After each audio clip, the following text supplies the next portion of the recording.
Bravo Renda Varejo, que é o RBVA11, administrado e gerido pela Rio Bravo, e que tem 46.055 cotistas, anunciou que o fundo recebeu a segunda e última parcela, no valor de 5.375.000, pela venda de 2 imóveis que estavam alugados para a Caixa Econômica Federal em Rio Claro e Mogi das Cruzes, ambas cidades do interior de São Paulo, e essa venda já tinha sido anunciada no dia 21 de junho.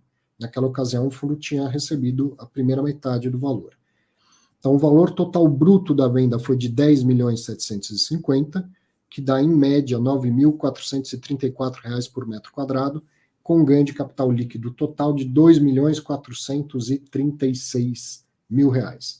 O ganho de capital realizado no segundo semestre de 2023 é de 10 centavos por cota, mas não altera a projeção de distribuição de rendimentos, que segue sendo de R$ 1 por cota. Projeção essa que é chamada de guidance, né? Mas eu estou cada vez mais me esforçando para falar em bom português. O valor da venda foi 32% acima do custo. Isso não é novidade, já estava no fato relevante de 21 de junho, mas não há por que a gente não trazer essa informação novamente, né? O valor da venda foi 32% acima do custo, 57% acima do laudo. A taxa interna de retorno foi de 15,1% do imóvel de Rio Claro e 16,2% do imóvel Jundiapeba, é Mogi das Cruzes e vem com o nome Jundiapeba, ou aproximadamente IPCA mais 9,4% ao ano e IPCA mais 10,3% ao ano. Então, Rio Claro 9,4% acima do IPCA, Jundiapeba 10,3% acima do IPCA. Lembro que na época eu já tinha elogiado por terem feito essa conta de equivalência, vale novamente o elogio. Muito claro para todo mundo. Desde o início da estratégia de reciclagem de portfólio, já foram vendidos 117 milhões em imóveis, com ganho de capital de mais de 36 milhões. A diferença entre o valor de laudo e o valor efetivo de venda é de 27,9 milhões e demonstra a geração de valor para o fundo, tal, de uma estratégia de alienação bem executada. E aí tem esse gráfico que eu acho bem legal também, mostra, aqui é o consolidado, né, de todas essas 117 milhões em vendas aqui, desde quando começou a estratégia.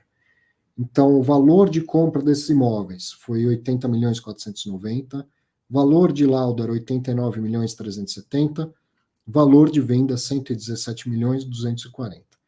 Isso dá de ganho entre preço de venda e de laudo, que as vendas foram 27 milhões acima do que se vendesse pelo valor do laudo de avaliação, e o ganho de capital de 36 milhões. Muita coisa interessante que a gente pode aproveitar desse fato relevante. Primeiro, uma comparação com o BBPO11, potencialmente é isso que vai acontecer com o BBPO11, um fundo de 1 bi tanto, que vai se tornar ativo, comprando, vendendo imóveis, tendo mais inquilinos, diversificando inquilinos, inclusive a Rio Bravo fez isso bem antes, no meio do caminho, né, quando seus fundos de agência com regulamentos parecidos, com bastante travas também, pelo interesse dos inquilinos bancos, no meio do caminho, quando, né, perceberam que essas travas não funcionariam mais, fizeram todas as mudanças. Primeiro a agência Caixa virou Rio Bravo Renda Varejo, depois o Rio Bravo Renda Varejo incorporou o Santander Agências. Tudo proposto e aprovado pela maioria dos cotistas. Então, o primeiro fato relevante da semana conversa muito com o último fato relevante da semana, que é assim, o BBPO está mirando isso, né? E os cotistas que convocaram a Assembleia do BBPO estão mirando uma estratégia de gestão bem ativa, parecida com essa do Rio Bravo Renda Varejo. E outra coisa interessante é essa questão do laudo, das vendas acima de laudo. Estava falando agora até do fato relevante do HGLG, teve um dos Clube FI entrevista recentemente com o Danilo, ele falou disso também. Você vender acima de laudo, lógico, né? Porque se é no laudo, você venderia. Percebe? O gestor ele vai entregar mais resultado ao fundo e ao cotista se ele conseguir fazer uma venda acima do valor do laudo. Laudo não é etiqueta de preço. mas é uma bela referência do preço de um imóvel. Então, o que ele quer fazer? Uma venda que gere um bom lucro para distribuir, para gerar valor ao cotista, e ele está olhando o mercado. Então, propostas para comprar essas agências devem ter aos montes. E aí um monte de gente fala, eu pago o valor do laudo. Aí chega alguém e fala, eu pago acima do laudo. Opa, vem tomar um café aí, vamos conversar. Não é? Então não é que, vendeu, tá vendo, o laudo não presta para nada. Não, é a gestão buscando espremer o melhor valor naquilo, sem considerar o laudo como uma etiqueta de preço. Né? A mesma coisa que a gente viu lá do HGLG. Se o comprador falasse, eu pago 3 mil reais o metro quadrado, será que venderia? Paga o valor de laudo, será que venderia? Né? Uma pressa em vender, não tem uma iniciativa para fazer a venda. Agora, vem num preço bom, independente, não estou falando que está caro, mas vem num preço bom, acima do laudo, então aí tem tudo para a conversa seguir e virar negócio, certo? Maravilha. Então, esses foram os fatos relevantes da semana. Deixa eu dar um destaque aqui, que foi a conversa na sexta-feira com o Capita, William Machado, lá no Clube Fim Entrevista. Já tinha tido a oportunidade de entrevistar o Capita nos tempos de Infomoney, e fazia tempo. E agora conseguimos, fizemos contato novamente, e lá foi ele, topou bater esse papo. O Capita é um cara extremamente inteligente. Se é um Clube Fim Entrevista para te detalhar sobre o mercado de fundo imobiliário, não, é outro mundo, outra conversa. Mais uma conversa daquelas que a gente aprende muito, muito, muito.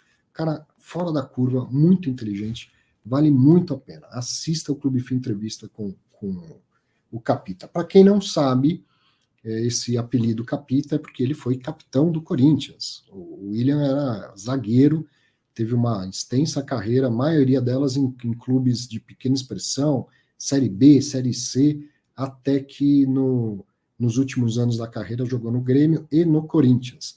E no Corinthians foi capitão do time, e aí ganhou esse apelido de zagueiro, de Capita. E a conversa toda é porque hoje o Capita é sócio de um escritório enorme, de um escritório de agentes autônomos afiliado à XP, que é a Messa Investimentos. Então, essa coisa não acontece da noite para o dia, isso foi tudo muito bem planejado, desde sempre. Ele cursou ciências contábeis enquanto era jogador de futebol, com todas as dificuldades dessa vida nômade de um jogador de futebol, mas ele sempre entendeu a importância de estudar e saber que ele teria uma mudança de carreira mais óbvia do que a maioria de nós acredita. Né? Tem gente que acha, vou fazer isso a vida inteira. Jogador de futebol, ele sabe que não vai ser jogador a vida inteira. Então, desde sempre, ele foi planejando isso. E hoje ele auxilia investidores e muitos deles são atletas, jogadores de futebol na ativa. Então, essa conversa traz muito ensinamento para a gente, né? Para tudo que a gente faz no dia a dia. Assista o Clube Fim Entrevista com o Capita, porque vale muito a pena.